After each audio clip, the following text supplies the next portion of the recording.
very good day, good morning, good afternoon, good evening, and of course, hello to you. And thank you so much for tuning in. You are watching your favorite global podcast and listening to it, of course, from wherever you are around the world. This is the Vuyo Show. And I am your favorite global darling, Vuyo, here to serve you your daily dose of global goodness. And it's such a beautiful time of the year because it's a very reflective time of the year. And of course, what we're doing on the show and the episode today is including and inviting and having a conversation with a very special global good guest and a global good person who I am absolutely excited to introduce to you. I think you're going to absolutely love him. I've had some conversations with him, and I've learned so much from him. And I know that you're going to learn so much from him as well today. So make sure to get your notebooks and your pens out, as I always say, to jot these notes down, to jot these lessons down, and of course to jot this conversation down that we'll be having with this guest joining us today. But before I let him in, he's in our virtual studio. I am going to invite you to follow us on social media. We are at the Vuyo Show across all social media platforms: Twitter, Facebook, Instagram, TikTok, and of course, like, share, and subscribe to our YouTube channel. Now, without all those formalities, with those formalities all out the way, I am very excited and very, very, very super duper excited to introduce this next guest, ladies and gents. He's the founder, of course, and CEO of Publiseer, and so many other things that we're going to be unpacking today on the show. I did say you're going to definitely love him. And here he is, the one and only Chidi. Hello. Yeah, hello. Can, Hello. How you can doing? you hear me? I'm good. How are you? I'm good as well. I'm good. You hear, I didn't say your surname because I don't want to butcher it. So I'm like, let me just say Chidi. I don't. Yeah, But I know you are gonna say it for us, and you're gonna go about it and really kind of explain. And as I said in the introduction, that I'm looking forward to the conversation that we're gonna be having today. The show is all about being global mindset, global ideas, and of course having conversations with global people. And I think you're one of those people who have a really global mindset. You've traveled the world, so you've got you've seen the world, but also the way of thinking and the way of doing, right, in business and so forth, is very much global. So you're a perfect candidate to be a guest on this show. So thank you so much for your time. How is it, where in the world are you, first and foremost? here I'm currently in Dakar. So Dakar is in Senegal. It's Okay. somewhere. Yeah. I knew you were somewhere. I knew you were somewhere because you travel quite a lot. And if you were to, we'll start in this part of the conversation. If you were to kind of consider and think of the best city or the best country that you've been in around the world, where would you say that you'd put that pin in the map of like your favorite place to go to? Yeah, the country I was born, the city I was born, which is Lagos, Nigeria. I feel at home there. Yeah. Uh So huh. Yeah. And there's just something about the energy. I've heard though about the energy of Nigeria that is just absolutely incredible. But let's take it then back to that place, to Nigeria, to you being born and raised in that electrifying city, right? What was Chidi like, growing up? And we're going to be unpacking your entrepreneurship journey in a bit, but to just get a bit of context to how you even got to thinking about entrepreneurship meant that there was a part of your life, right, that we might not be aware of or know about. So please share with us a bit of your childhood experience, and how growing up in Lagos was. well, my childhood experience was mostly with my twin brother. So I have an identical twin brother who's called Chico, and most of my childhood was with him. And I think I remember at the age of 24. He and I have never been apart for up to 5 minutes. So this means that all our lives were, Wow. together. We studied the same course at the university. We started the first, our company together. It was great. So when I started, at a very tender age, I wanted to be a software engineer. So I learned how to code. Um, but I never thought that I was going to be um, a tech entrepreneur. Maybe I might have worked for maybe some, tech company, but along the way, I discovered that I really loved to see things, start from little and just grow it up. So I felt entrepreneurship was where I was going to see the most fulfillment as a person, the most happiness, because I love starting things, from Mm. ground and to grow up, So I started entrepreneurship with Yeah. my twin brother, and we created a video game development company.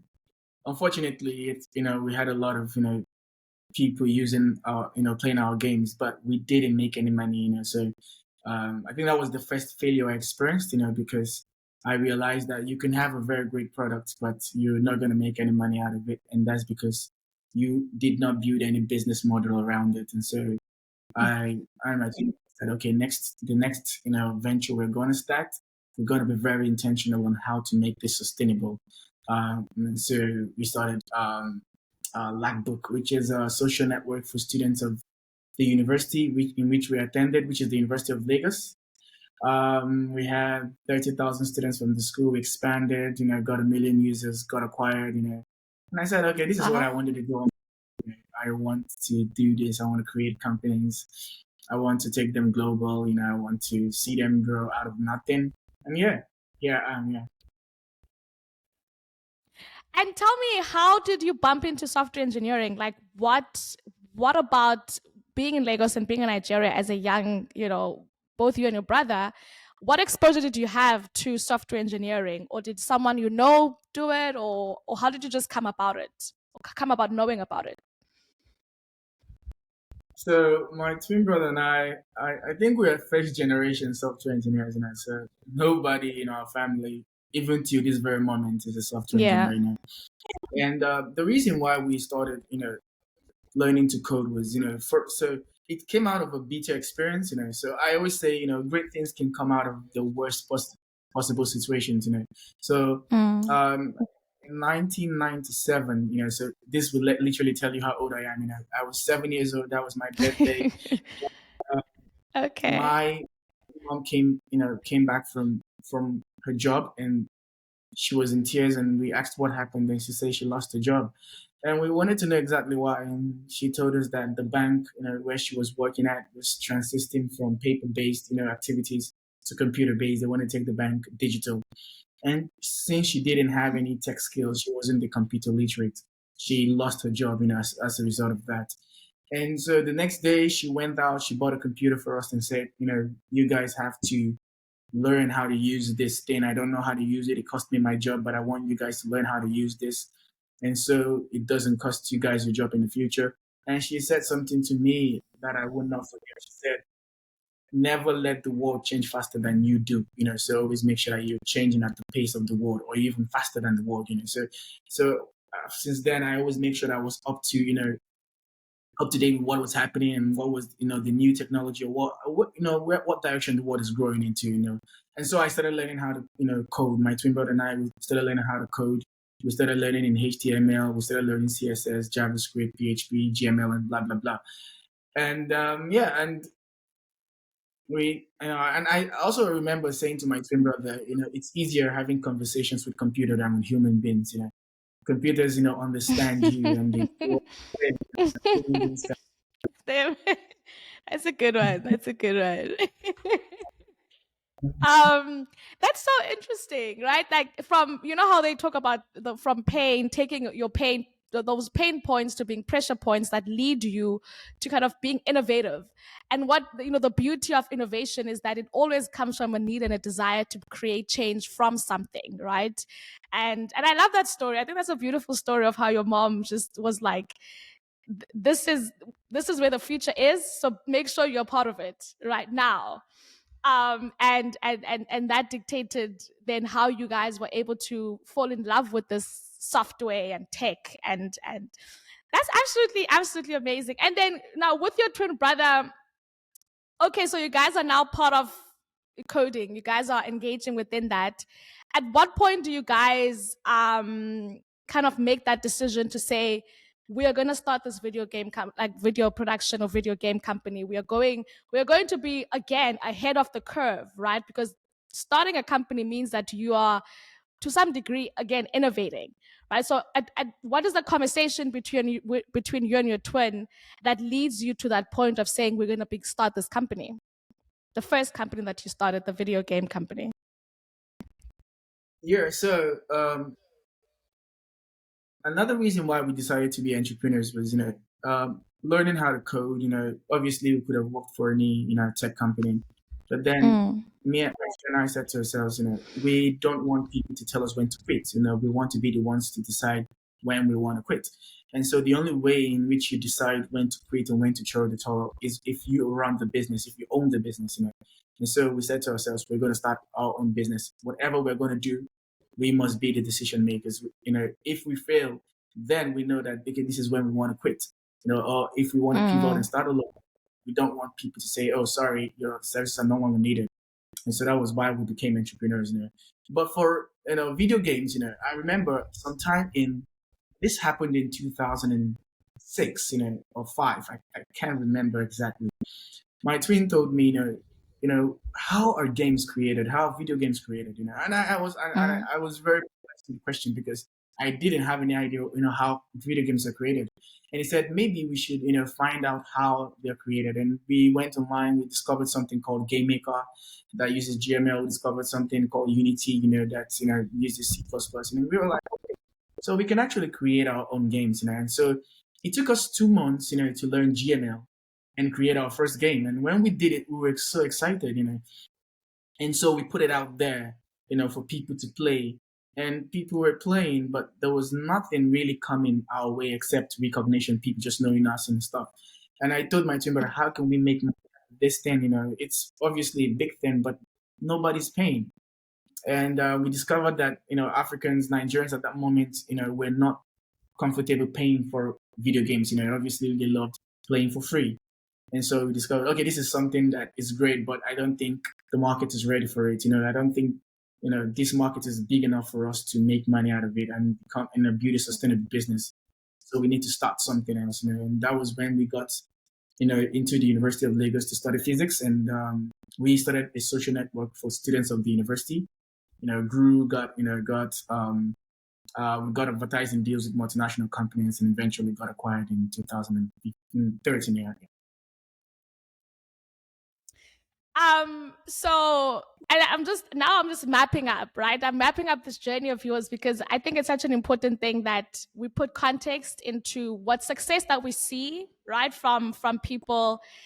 Sometimes when we look at like we never understand the context, that we don't know the struggles that they go through or the challenges that they go through, that we end up maybe just giving up in entrepreneurship. But hearing and understanding the roadmap of how you got to where you are, I think is such a critical thing. So when that business, to one would, I mean, you even said earlier on that a bit of failure was part of that particular business, the first one, that the video game one.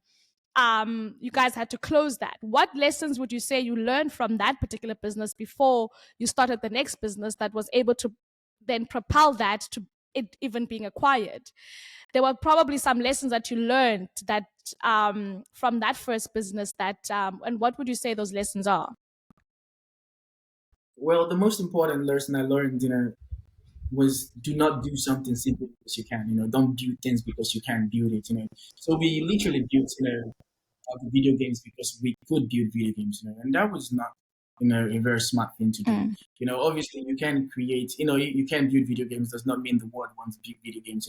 Obviously it taught us that, the users or the mm, customers the reason why you should build. Don't build for yourself. So we build for ourselves. We were fascinated about video games. We wanted to know how they were created. We learned how it was being created, and we thought it was time to build our own and put it out there.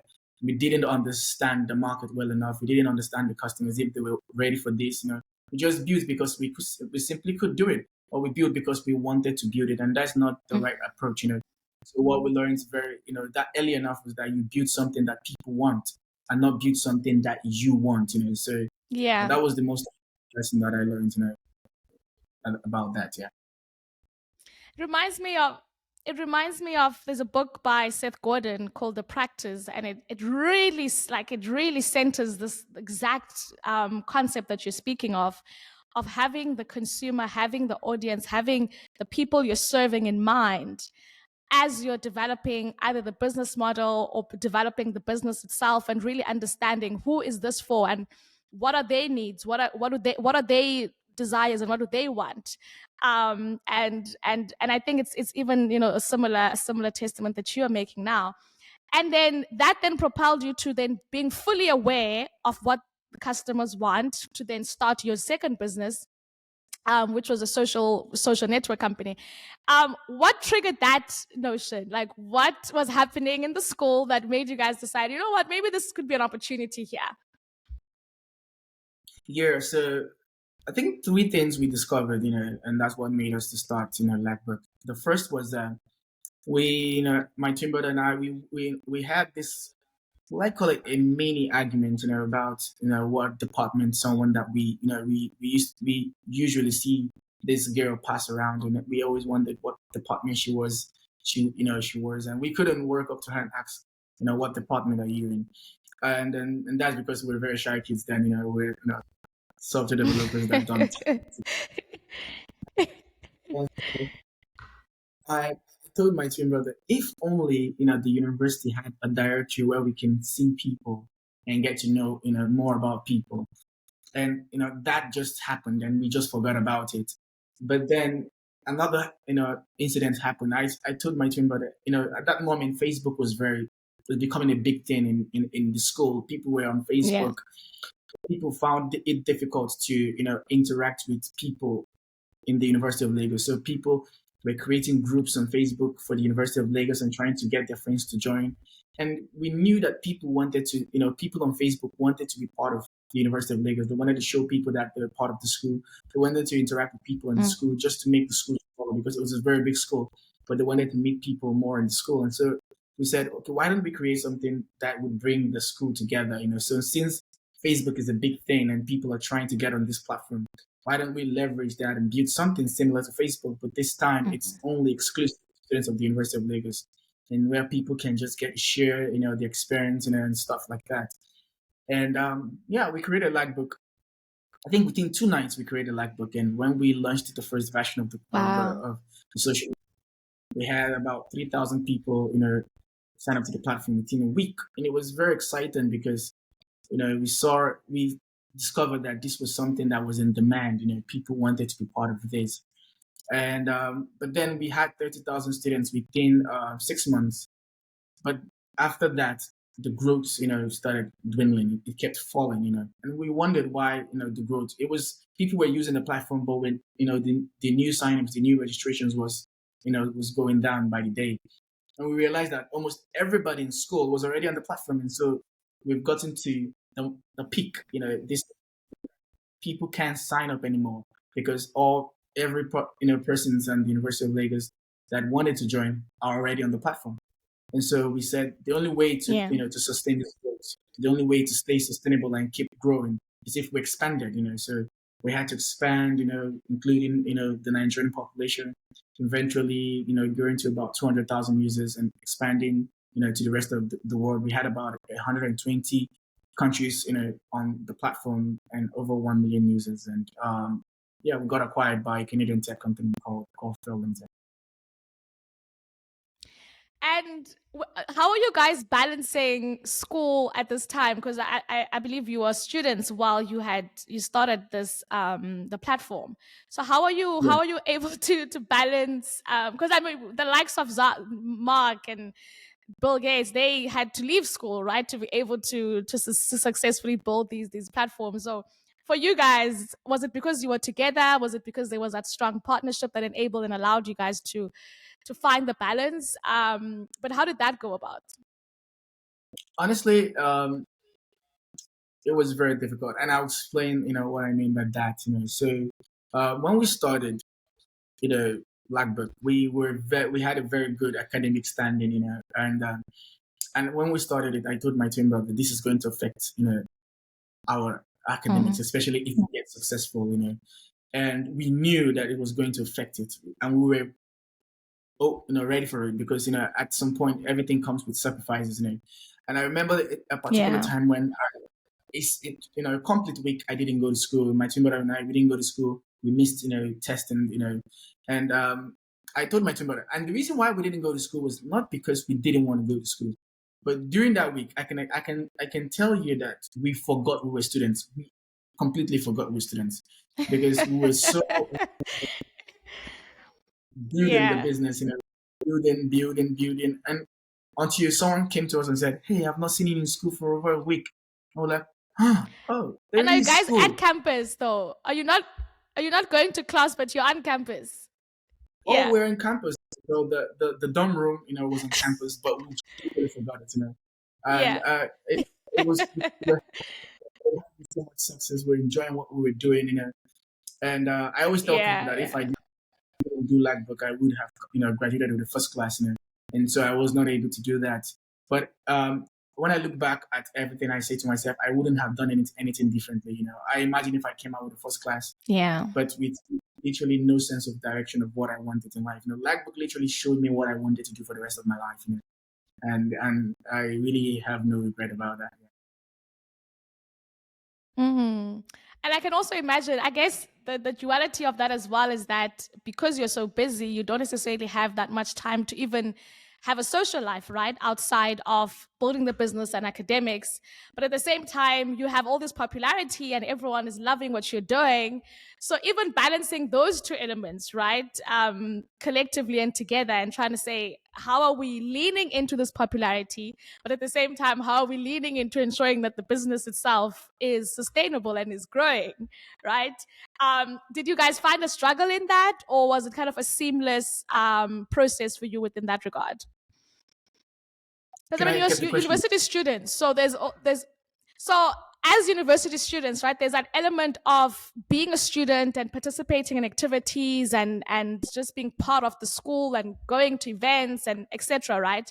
So that element, because you guys were so focused on the business and academics, that particular element, there's some sacrifices you make within that element, but at the same time, on the same breath rather, you are also becoming popular because the platform that you're building is growing. So then those are also two dualities that you have to kind of manage and balance at the same time. Was that seamless for you guys, that kind of that duality and balancing that? Well, honestly, my twin and I, we do not like. I always tell people this. I love going places unnoticed. I don't like people noticing that I am somewhere. And that's why I love to dress very simple. So you see me with a very simple T-shirt. And because I don't want people to notice me. And in school, we tried as much as possible for people not to notice us, but it was very impossible. I remember a time when I was Yeah. working with my twin brother. uh, a guy, made a very big fuss about us. It was like, "Hey, these are the Lightbook guys," and just said they want to take pictures. And I was like, "This is weird." And I was very uncomfortable. It, made me understand that okay, what I was doing, in marketing, what I was doing made a lot of impact, and people really loved what we were doing. But it was very difficult for us, because we didn't want the spotlight. But along the line, I realized that the spotlight was going to be inevitable at the point. And the time when I realized that, Yeah. it was going to be inevitable was when I got invited, my twin and I got invited to speak at the IT Leaders West Africa Summit sometime in 2012. And the people in attendance were ministers, of the country. And we just kept wondering, this is not what we thought about. We wanted to just build something, but now we have to speak about social media. Like, why? And I remember when I climbed the podium, I was literally shaking. And it was a very, very bad moment for me because I didn't want to be there, but I had to be there.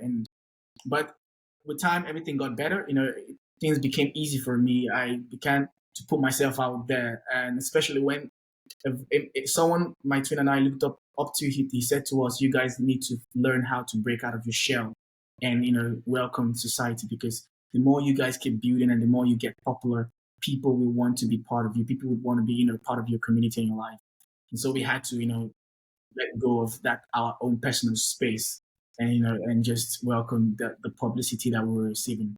But it was a struggle at Yeah. first, because I really loved being the invisible guy, someone people don't see. the thing is you can't be great and invisible. Like those two things don't go together. And if you're good at something and if you do something and you're just a great individual, it's inevitable. Like that's just how it is. But also at the same time, you guys are twins, and twins have this unfortunate thing where you just have attention on you because everyone is just fascinated, and you guys look really you literally look like the same individuals. So that in itself as well is like, on top of them being smart and building these brands, but they're also twins. Look at them, they look the same. Oh my god! And it's like this whole fascination around it. So I can Yeah. imagine the it's just a lot. And Yeah. then so that gets acquired. Was that acquisition something that you guys were looking forward to, or was it something that when the opportunity came, you were kind of ready to kind of jump on and take on? No, we were looking forward to it. And the reason why we're looking forward to it Okay. was we got to a point where Lagbook was growing too fast. It was growing so much. And the cost of, we were making money, but the money was not as fast or was not coming in as fast as the network was growing. And as the network was growing, the cost to maintain it, the cost to keep it, alive was very, very expensive. And we were making money, but it was not up to take care of the cost. And so I told my twin brother, I don't want to shut this down. If we do shut this down, it becomes a failure. And why don't we look for someone, with a deeper pocket than we have, that can, take this, to the next level, that can keep, the growth of this. And so we wanted someone, we're looking for a buyout, but not a complete buyout, but a partial buyout that can help us to generate money to keep the social network alive. And fortunately for us, we got 100% acquisition, and the person, decided to take the company. But the bad part of the whole acquisition story, and I never usually talk about this, but I think at some point I need to speak about it. So the sad experience about the acquisition story was that my twin and I, we wanted someone who's going to acquire it and keep the name, keep the brand, just keep growing it like we were part of it. But the people who bought it, Yeah. who promised to, they promised to keep it alive, they promised to keep it, intact, the same name and stuff. Unfortunately, the people changed the name of the company, changed the whole idea behind the social network, and it was really painful because they literally, reorganized everything that we did. Lagbook no longer exists. It was a different company. The idea about the social network where you can find people or find new people changed. So it was sad, that we didn't get what we were looking for, and they didn't do what they promised. But it was one of the things that we put in mind when we sold the next company. And I was gonna ask you that now. I was gonna ask you the lessons learned within that, right? So because you had explained that the lessons from the first business was that you need to be aware of who you're serving, right? And now you had that lesson, you're taken over, were able to build successfully because you understood who you were serving. And then what then did you learn within that process and within that company, before that you were able to take then to the next company? You're talking about Lagbook, right? Did we learn? Yes, yes, yes. So lessons that you learned within Lagbook that you were able to then take forward with you, and I guess the story that you just shared now was a lesson that you had also learned. But in just in totality, what did you take out of that experience up from Lagbook? Yeah. So from Lagbook, I took, that one, you have to start monetizing from day one, because at Lagbook we didn't want to monetize in our day one. We wanted to, we post, we put advertising on the side because we wanted people to just love being on the platform. But then we realized that, we literally lost a lot of money, that would have really helped us, to keep the company sustainable from day one. So the first thing is make sure that you make money from day one, and that's what we learned from that. The second, was that if you're trying to sell, but the most important thing, I wouldn't say if you're trying to sell. I'll rather say put every conversation into writing and signature. So if somebody says something, make sure they write it, it's written down, and it's its signature is appended to it, because a lot of things at Livebook, we did it, on the fly. We didn't put anything, in writing. We didn't put anything, no signatures was on anything. And so people literally did as they wish, after making commitments and making plans. And so one of the most important part, or the most significant part of that, was in the acquisition. Hey, we want to sell the company. Okay, I want to buy it. But if we're going to sell it to you, make sure that you keep the brand name, you keep the whole idea behind the social network. That's what we want. And we said yes. And unfortunately, after acquisition, everything changed. Name changed, everything changed. And so we realized that, hey, we didn't have any agreement, nothing was signed. And so there was nothing to literally say, this is what we decided on. So I learned that, make sure that everything is put into writing, and, there's always signatures, to every important decision that you make within the business. And how long did it take before starting the next company? And was the next company Publiseer, right? Or was there another one in between that time, between those two companies? Another one called Playhouse. And Playhouse was a literally funny idea, So, and I'll quickly talk about it, So, after we graduated from Lagos in 2013, we started Playhouse the following year, just almost immediately. And we started Playhouse because my mother always sent, prayer books to my father in the US, so she would buy prayer books in Nigeria and send it to my dad in the US, and I asked my twin brother, why? Why would you buy a text in Nigeria and then send it all the way to the United States? Don't they have prayer books there, or don't they have these kinds of prayer books?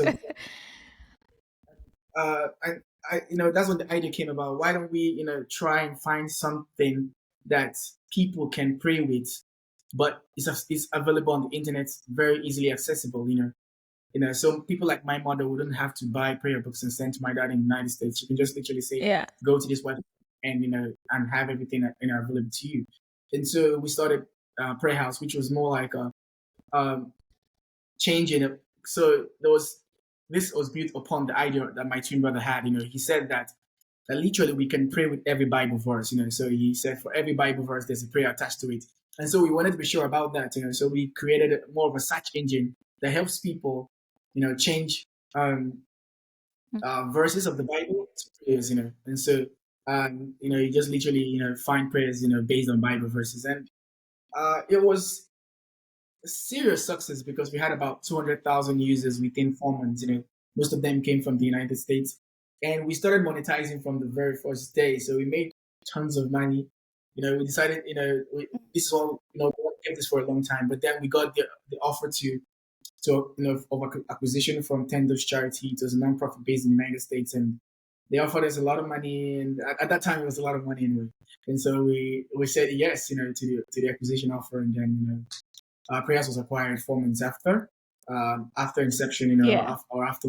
And so I and my team brother, took a break from tech entrepreneurship.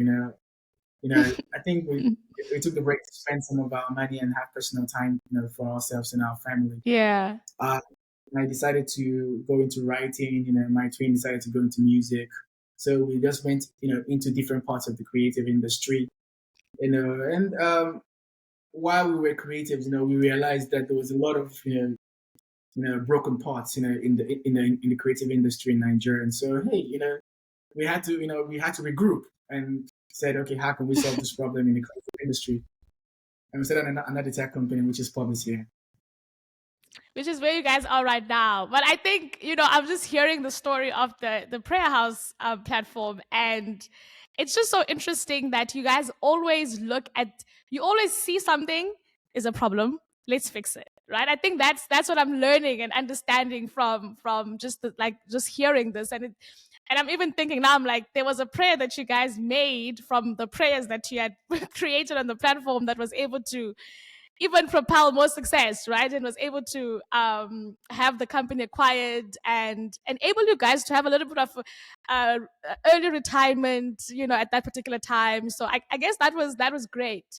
And I can only imagine just like your mom probably watching you guys and seeing you guys look at her, something that she was doing and something that was a challenge or a barrier for her, that was like, okay, my son solved this problem. You know what I mean? I'm sure she's definitely proud of you guys, right? She's probably gleaming with Interesting. excitement of how you were able to take that computer and look at where you guys are now. Yeah. Interestingly, my mom doesn't really understand, what my twin and I do. All she knows is that these guys are building, tech things, and they're making some Yeah. money out of it.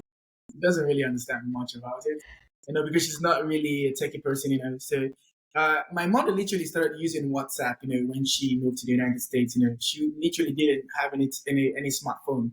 She was using her feature phone. Wow.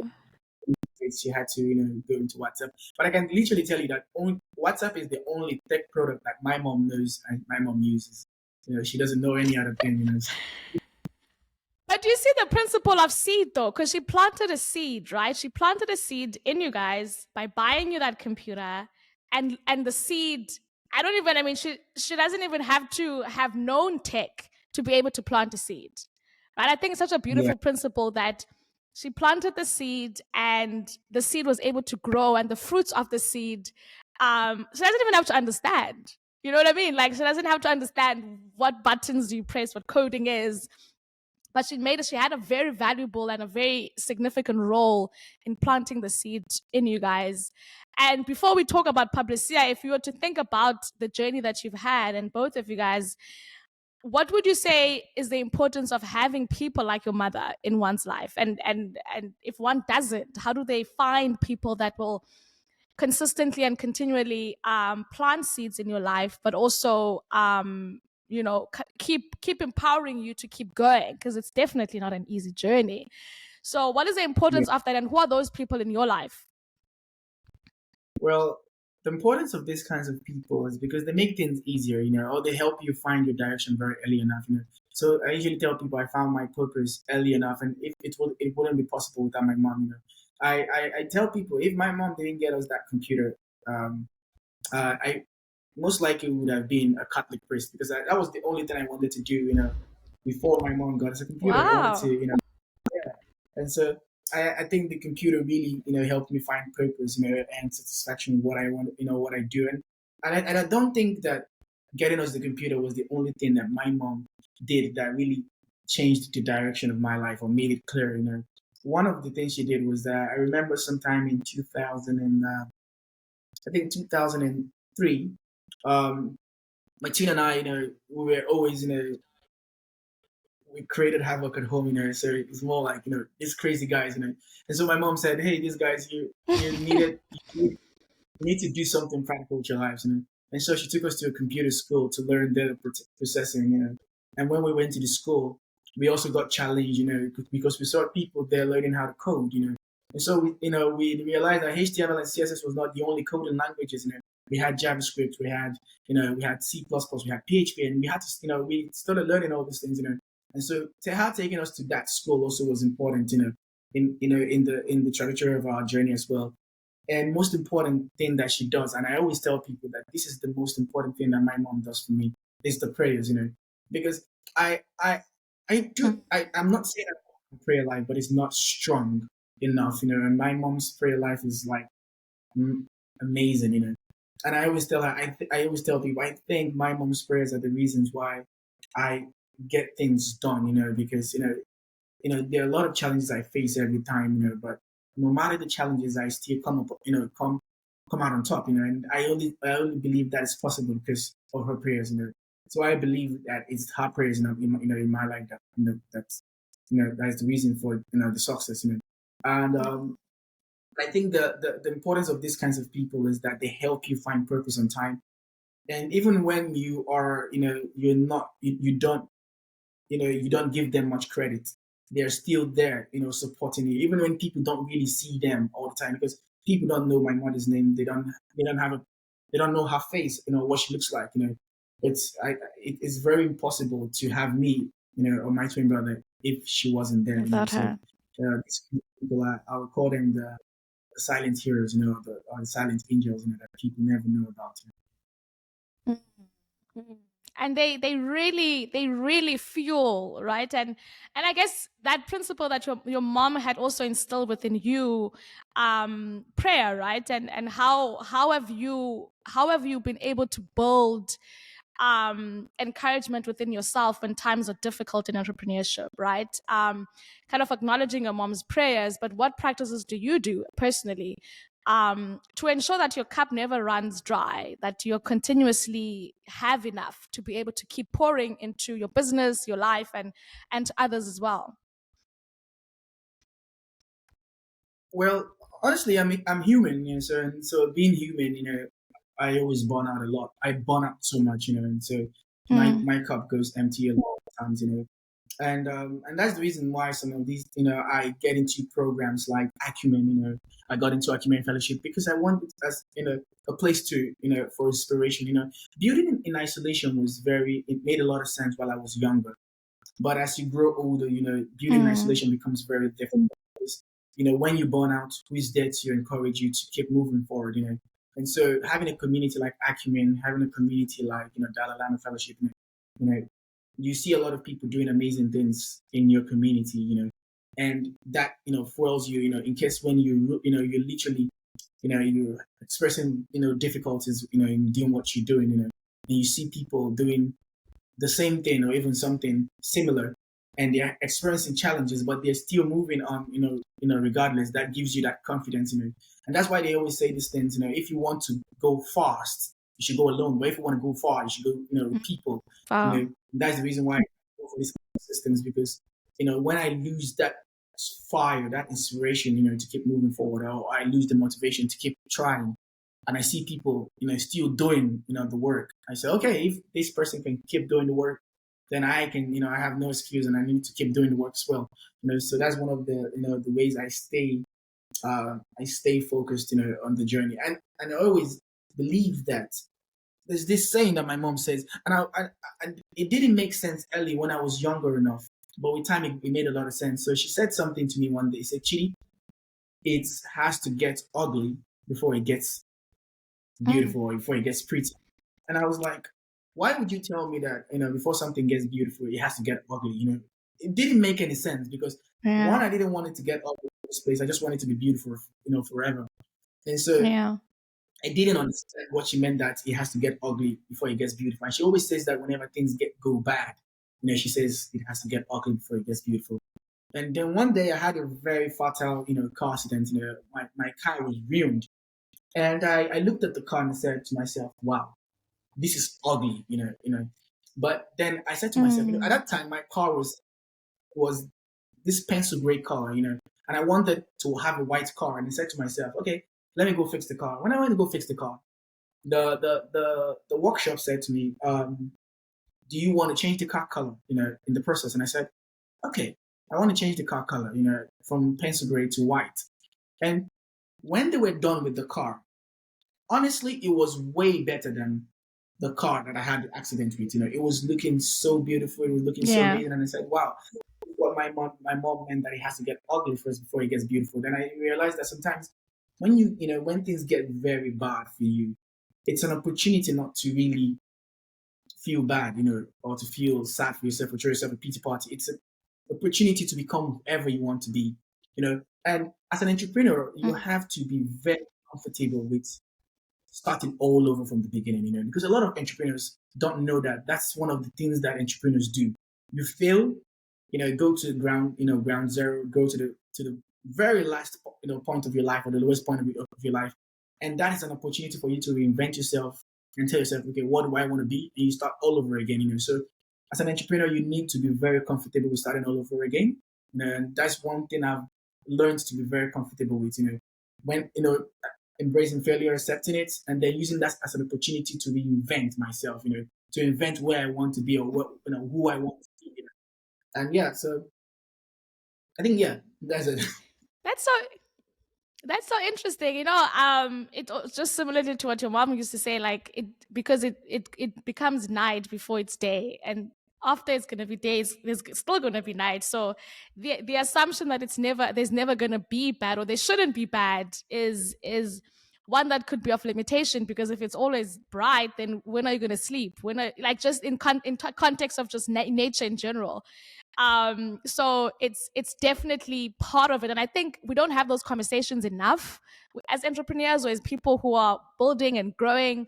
We don't have those conversations about, hey, like, it's part of the process. Like, we always show the success, which is why I guess it can become so discouraging for one when they are at that ground zero or that rock bottom, to even consider then reinventing, because it doesn't look like other people are consistently reinventing themselves. So maybe I'm just a failure. But I think these conversations then kind of keep people aware that, hey, it's part of the process, it's part of the journey. And when you shared earlier on that you and your brother had decided to kind of take a break from tech a bit, gone into discovering your creative aspirations and desires, and but it led you back to coming back together again.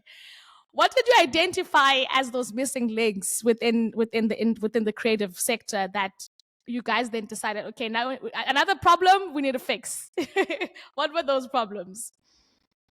Yeah, so the main the problem, or when we discovered the problem, was when my twin brother was to receive a check from a music aggregator based in the United States, and they said they only pay via PayPal, and some parts of Africa accepts PayPal, but in Nigeria, Ghana, many countries that we had access to at the moment, they didn't. PayPal was not an option. So my twin had to ask them for the alternative, payment method, which was check payment. But 2 months, 2 months down the line, the check didn't come, and so he reached out to know exactly what's the problem. My check didn't come. And it was a lot of money. I think it was about $7,000 at that moment. And it was a lot of money. Wow. For a creative. And then they told him that he had taken his money, but how can you take your money when you didn't get the check? So he told them that's not possible. They did an investigation, realized that the check was intercepted somewhere in Oslo, Norway. Someone used the fake ID and took the money. And it was very devastating for my twin brother. And, but that's when we realized that, okay, it's a very broken market. These aggregators were not designed, for us in the first place. We need to create an aggregator that is designed for African creatives. And apart from that, knowing that the payment method was not feasible for us, we understood that the distribution fees were also very extortionate for local African creators. Because my twin brother, we sold our business, so we had the money to put into the business, to put into the creative works that we were distributing. But what about a first time creator that doesn't have the money? The money was just too much. So we discovered that was also another problem. And then the other problem we discovered was that they don't distribute to any African store. They only distribute to Amazon, Barnes and Noble, iTunes, and all these, Western, distribution, digital service providers. They don't distribute to Habari or Spinlet, Boomplay, more local African, solutions. And so Yeah. we said, okay, why don't we're going to create a solution that solves these three problems: the payment, the local distribution, and the fees for distribution as well. But along the line, because we thought we were solving an African problem, but along the line we discovered that we're solving actually a global problem, and that was when we decided Global to problem. Yeah. take a different route, So when the contents come to us, we distribute it as it is. But then later we decided to be a little bit different from other distributors, So when the content comes to us, we fine tune it. For example, music, we master the music to iTunes standard. We put a music cover, and also help them to promote it on Spotify playlists and iTunes playlists. And then we realized that we were solving another problem. The problem was that a lot of creatives, when they're trying to submit their contents to all these DSPs, they often get it often gets rejected because of poor quality. And those that eventually get their content out there, sometimes the end users, mostly 50% of the end users, reject it also because they discovered a more intricate, problem, or a more error, a less visible error that the computer didn't, catch. And so we were solving that problem, and so we discovered we're solving a much bigger, more global problem. And it has been an amazing journey for us, at Publiseer, because we started not thinking we were going to be big enough. We just thought, okay, we just maybe might meet a couple of creators and just work with them, maybe 100, 200, 300. But now we've worked with over, nearly 10,000, creators from 8 African countries. Hmm.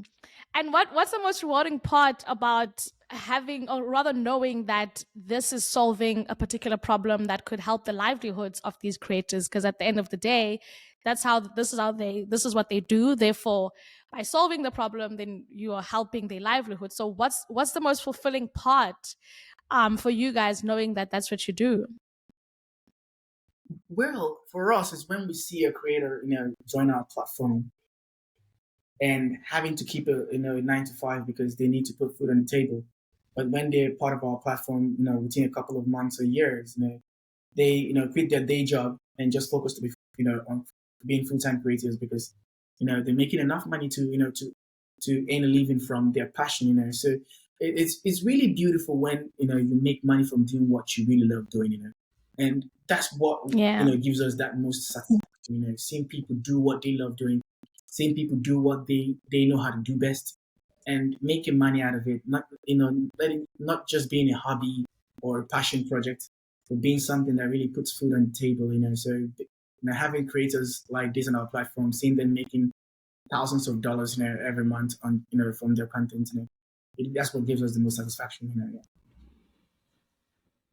And it seems like it's what you guys love as well, and that's why you're doing it, and it's having all these rewards because it's the passion that you kind of speak on it's and I mean on your social media you always share such valuable insight, and that really tells on how much you really love what you do, and how much impact having on others has on you. And you shared a post recently, sometime this week, about just like how this year has been for you, some of the things that you were able to achieve. I'd like for us to kind of have a session where you just tell us some of the amazing things that you were able to accomplish. And it's not bragging, but it's just doing us the honors of sharing because you shared with the journey with us. Now we want to know what the fruits are that you're currently eating. So how has 2023 been for you within the business framework? It's been amazing for us. Forget about the revenue. It's been really Yeah. impactful. Seeing what we're creating. And I think sometime in 2020 I became more focused on impact over profit. And so I started a nonprofit which was called Savvy, and it's it still runs to this very moment.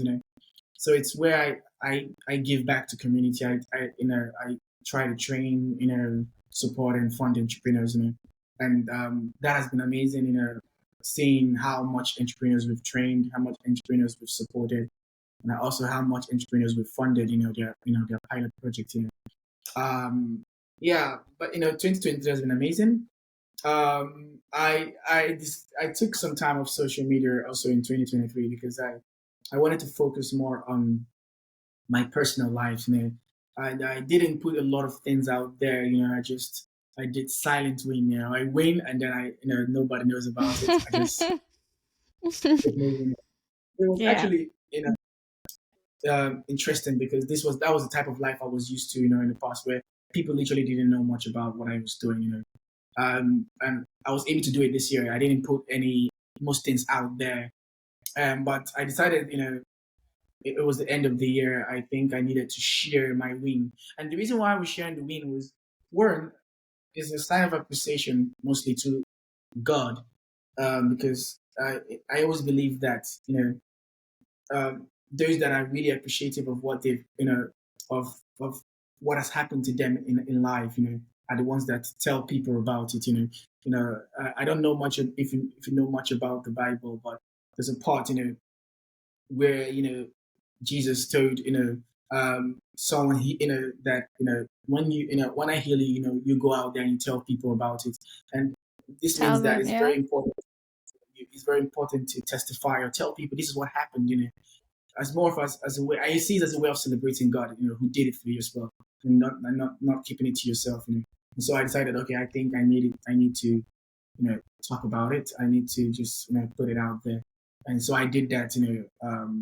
And my hope is that, or my wish, I don't know what to call it, is that someone sees it and it inspires them to make to work hard in 2024 to make it better. Maybe somebody that didn't have a great 2023, someone that had maybe let's make it quote unquote a very terrible or shitty, part of my French, someone that had a very bad 2023 and is looking for a reason to enter 2024. I hope that post, or me sharing my win, it makes them know that it's possible.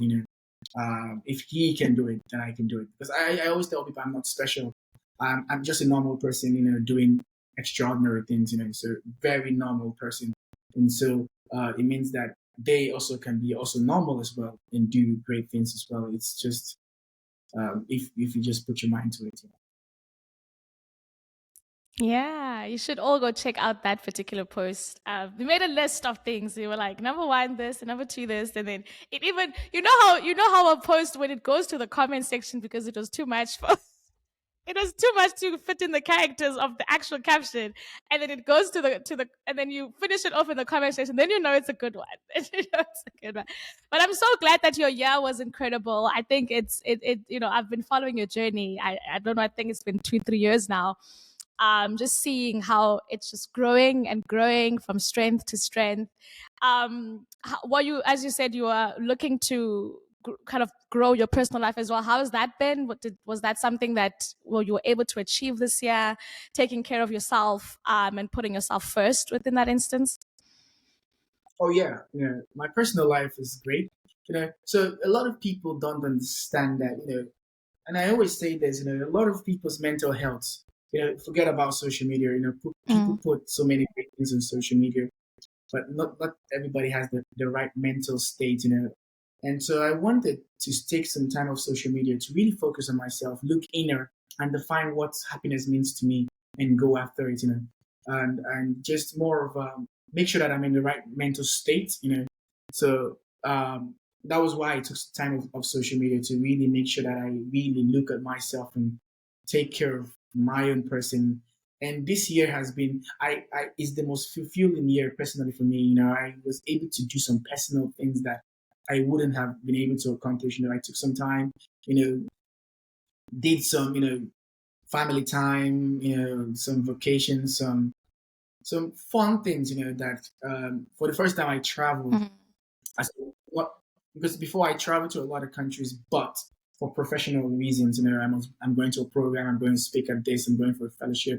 I was going for something professional, but for the first time I Mm. traveled, for something personal. I just wanted to do something about myself. I just wanted to do something that wasn't about my professional or extra professional activities. So yeah, I really had the most personally fulfilling year this year. I love that. You deserve that. I think you definitely deserve, when you work so hard, you deserve to take some time to just make sure that you also enjoy, just your life, and you do things that are just outside, because then your identity starts kind of becoming the work, you know what I mean? But being able to kind of take time to separate yourself from the work, and then you are yourself, and then the work is your work, and those two intersections come together, not from a point of them being one thing, but them being two things that come together. So I'm glad you did that. I'm glad you did that. And I'm hoping that, of course, it's going to pour into what 2024 is going to be, so that it even kind of continues, and the impact that you're having continues to grow. What's next? What is 2024 in your kind of looking like? What's next for you? Is it another company? Are you looking to start something new, or for at least what you know, at least what you can share with us? What's next for Chidi? I'm seeing great things, but what are you seeing?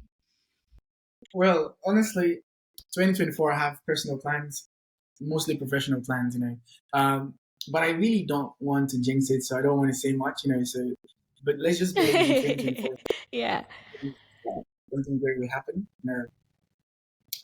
What it is, I don't know, or maybe I don't want to share because it's yeah. not really fully, it's not really formed. So, but 2024, something great is going to happen by His grace, obviously.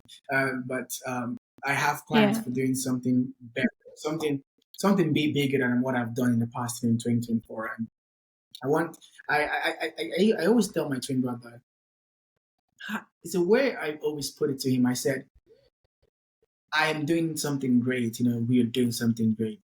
But I think it's just time for us to take it a notch up. So I think that's what 2024 is going to be for me. Taking it, a notch up, a level, further. What it's going to be, I don't know exactly, but I know that I'm going to definitely, take a step further. Okay. We'll be watching, and you're probably gonna come back on the show and be like, "Remember when I didn't want to jinx that thing? Here it is. This is it." Now, we're gonna play a bit of a game before I let you go. It's because as I said earlier on, that this show is all about kind of instilling and talking about all things global and having global conversations. So I'm gonna ask you a couple of global questions, and hopefully you're gonna be able to share the answers to that. I hope you're ready. Yeah. Okay. So you're gonna give me answers from these global questions, and the first being that you share 3 locations that you haven't been to, that you are hopefully in 2024 or in the future are looking to go to. 3 destinations that are on your must go to list. What would those 3 destinations be? Interesting. Well, that's interesting because I've never had never had a list of where I want to go to. I just find myself going to places.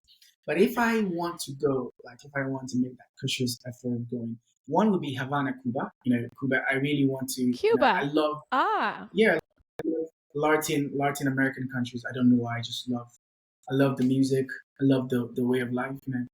I always believed that I was Cuban, in my past life, because the music just. Wow. Okay, that's interesting. I wouldn't think that, but that's interesting. So it's Cuba. Mm-hmm. Yeah. Interesting.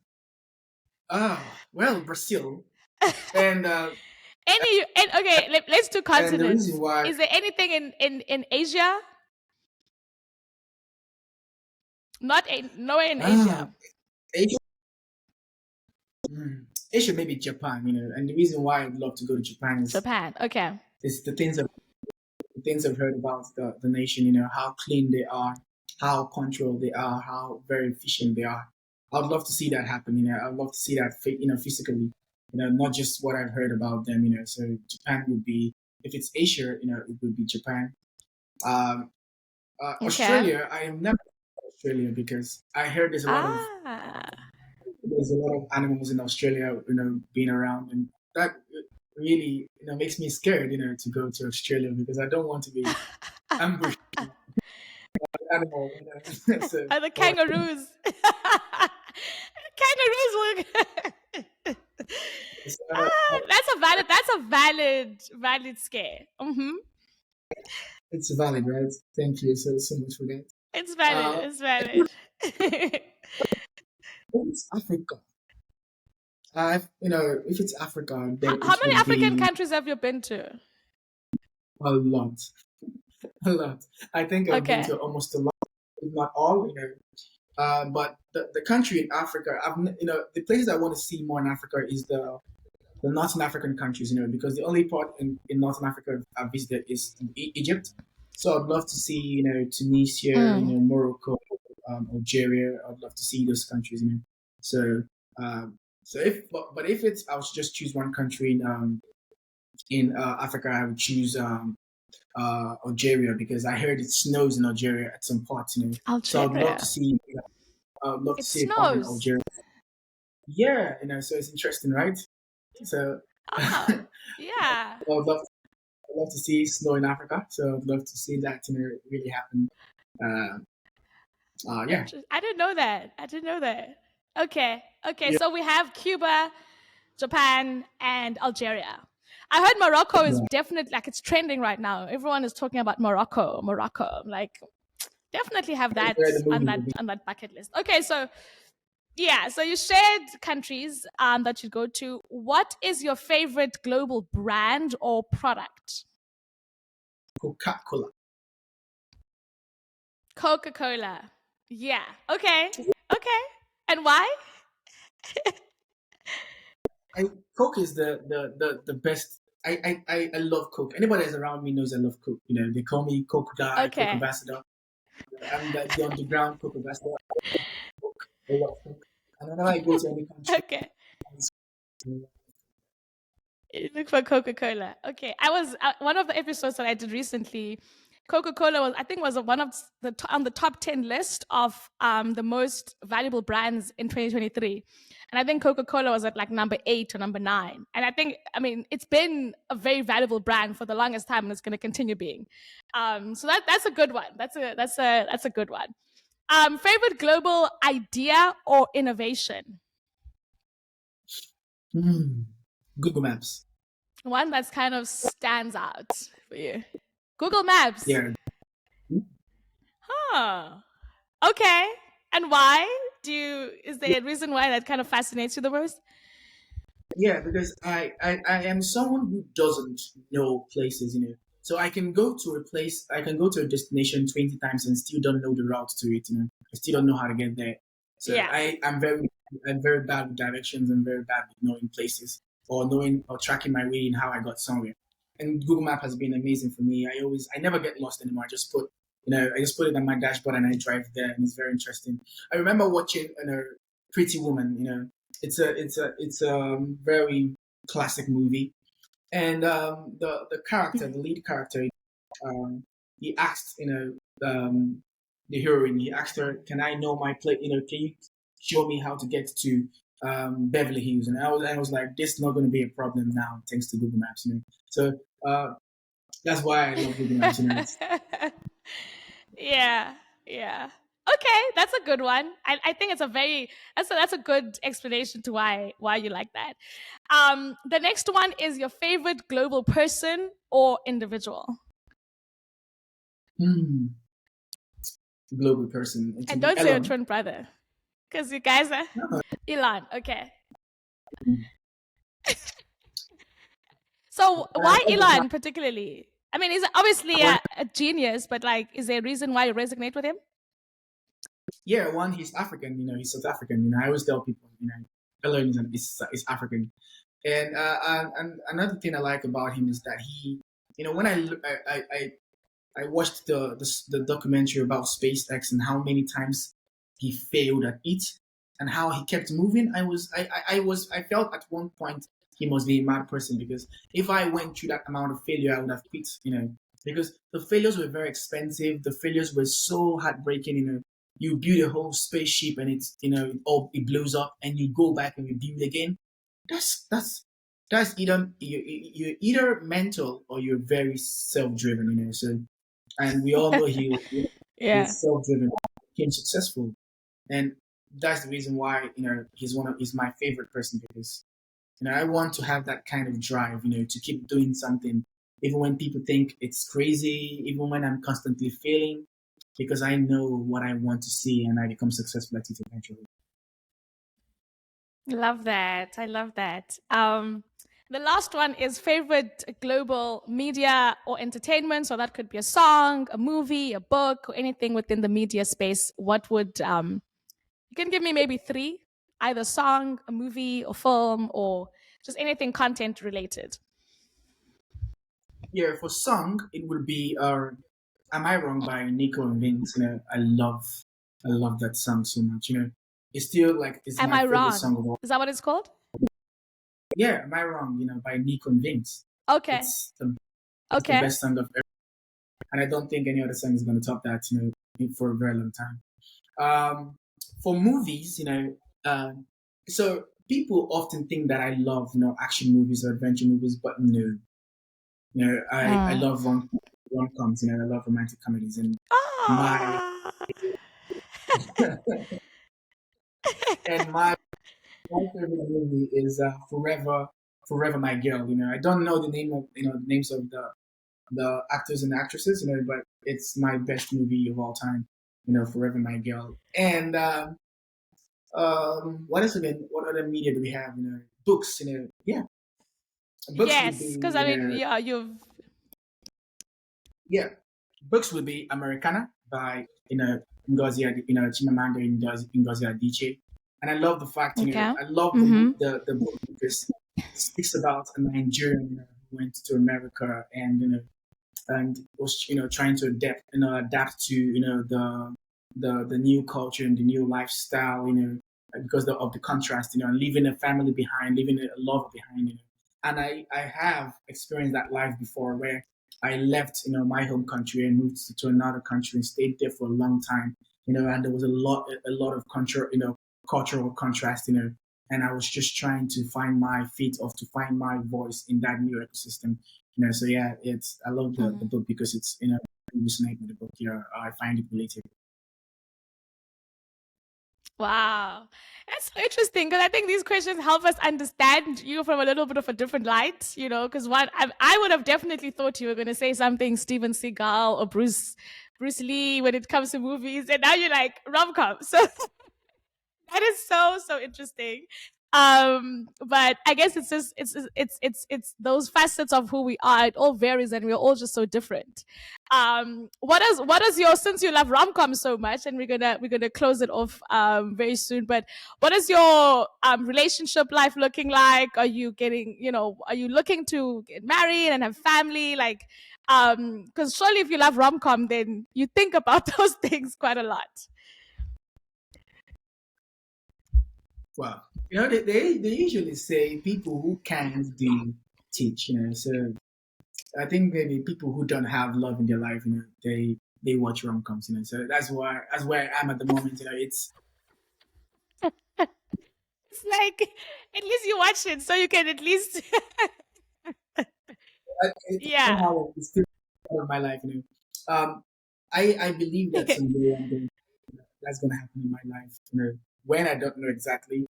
I, Mm. and people always say, Chidi, you need to get married. You're getting older, and I tell them that if the only reason I need to get married or settle down is because I'm getting older, then that's not a valid reason. I Oh, believe yeah. that you get married, because you found the right person. So I'm like, when that time happens, when the time happens, and it will definitely happen and fall into place. But for now, let's keep watching the rom coms. Yeah. Maybe then you'll be in the rom. So you'll be the rom com. You'll be sharing your story of how your rom com happened, right? Your rom com moment. But that is great. That is great. So as you're speaking now, I'm thinking of, I was recently watching this reality show, right? Called Twin Love. And when I saw it, I thought about you and your twin, because I think you are, I know very few twins, right, that are like so identical. I don't know if you've seen that show, but it's literally about twins who go into this Wow. house and they need to fall in love with other twins. And it's showcasing how dating as a twin is just very difficult, because you guys are bonded and now you must have some other people come and join into. So it's just very interesting. So I don't know if have you seen it?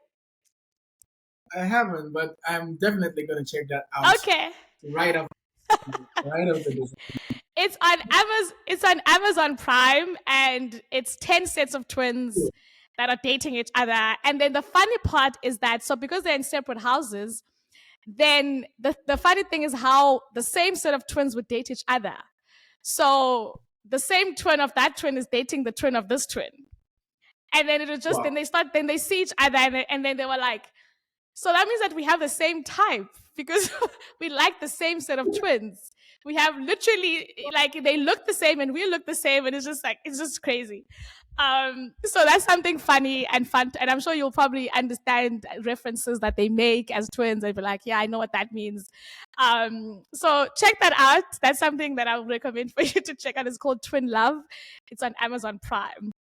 Okay. Thank God I have a valid Amazon Prime subscription. So Yes, yes, yes. Let me know. Let me know what you think of it when you finish watching it. I'd love to. I'd love to know your thoughts on it. But yeah, that's all we have in store today. I don't know if there's anything that you wanted to share with our audiences, They're watching from just all over various parts of the world. What's the last message that you'd like to leave with our audiences before we say goodbye? Well, I would say, you know, a lot of people think that being a great person means that you have to do great things. But I discovered that it's not true. You can be a great person by not doing anything great. You've lived a very Mm. um, average life. But if you're consistent, you're doing good things every day, consistently doing good things. They'll all come together one day and become great. There's this saying that tiny drops of water makes a big an ocean. So if you keep showing up every day, you keep doing those little things every day, don't overwhelm yourself that you have to do something great to become a great person. As long as you keep Mm. showing up every day, you keep doing everything, doing all that you can do, and stay consistent to the to your journey as a person. One day, people will look back at everything you've done, and the sum total will be something great, and then you're a great person.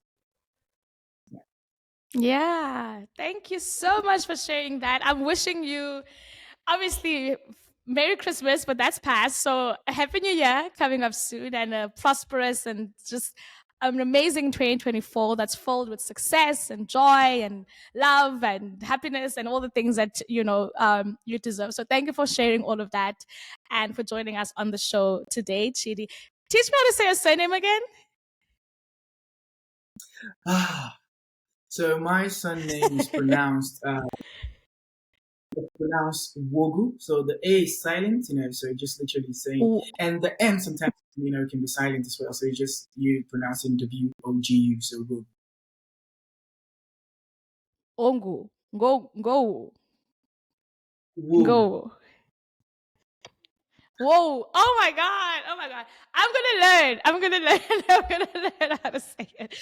But once again, thank you so much, Chidi, and thank you at home for tuning in. That's all we have in store for you today on this episode of the Vuyo Show, coming to you live from New York City. This is, of course, your favorite global podcast, and as I say, we serve you daily dose of global goodness, and we served you exactly that today on this episode. I hope you enjoyed it, and I hope, of course, you're gonna like, share, subscribe our YouTube channel, and of course, we're on social media across all social media platforms at the Vuyo Show. From me and Chidi, it's goodbye. Have a fantastic day, and I'll see you tomorrow. Cheers for now.